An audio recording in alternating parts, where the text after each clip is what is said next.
ধস পাতা, মুচি গাছ, টমেটো গাছ, কাঁচামরিচ, কাঁচামরিচ, ফুলকপি, পাতাকপি, বেগুন, বুঝি টমেটো গাছ,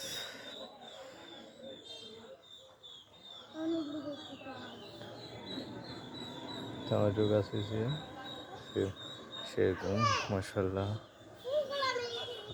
দিলে এরকম পাওয়া গেছে।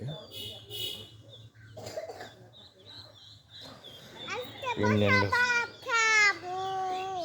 বিরাট বড় বড় কফি গাছ আছে, আল্লাহ দিলে মাশাল্লাহ।